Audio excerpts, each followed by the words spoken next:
President Barack Obama has nominated Deputy Secretary of State Jacob Lew to serve as his budget director, putting him in charge of a $1 trillion plus deficit that's a burden for the economy.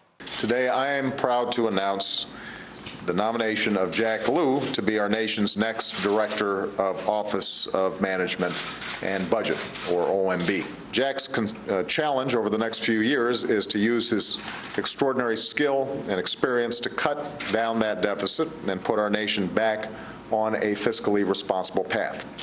And I have the utmost faith in his ability to achieve this goal as a central member of our economic team.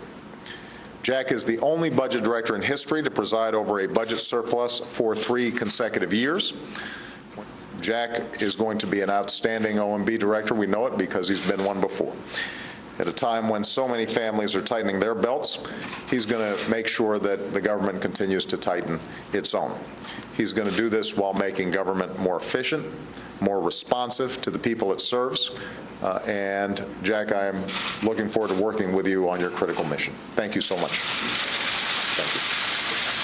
And thanks to Jack's family, who has been putting up with him in multiple very difficult jobs over and over again. We appreciate his service to our country, and we appreciate yours as well. Thank you, everybody. Colton Harris Moore's hometown in Washington State is reacting to his capture in the Bahamas. Many are thankful that the alleged criminal is finally behind bars after an apparent 2-year crime spree. His 2-year run of allegedly stealing cars, planes, and breaking into businesses may be over, but reaction to the capture of the so-called barefoot bandit is pouring in from the 19-year-old's hometown. There's definitely a sense of victory amongst those of us who were eager to see him apprehended. Colton Harris Moore was caught Sunday in the Bahamas after leading police on a high-speed boat chase. Police say there he crashed a stolen plane, then broke into several businesses. Harris Moore faces charges that could now land him in a Bahamian jail for at least a dozen years. But back in his hometown in Washington State, there is this sense that Harris Moore's time was running out. He didn't stay in one place very long. So, I mean, it was hard for law enforcement in those areas to try and follow the lead.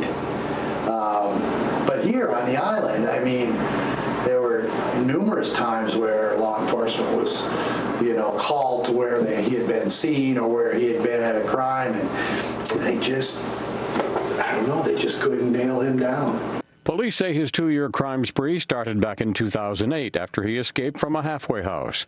At his boyhood home at Camano Island, a sign warning people to stay away. But I do know that there's a lot of relief throughout the community now that that he's been captured. Harris Moore has obtained a cult-like following, getting thousands of new Facebook friends and selling T-shirts advocating his release. When I think about the people who started these fan clubs and started making T-shirts and are profiting and saying he should keep doing what he's doing and saying that they don't think there's anything wrong with it, is that it's pathetic. There shouldn't be a profit. He's a criminal. He's hurt people. He's damaged people, average people, middle-class people.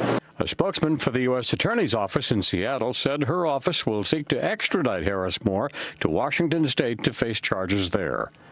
Brian Thomas, The Associated Press.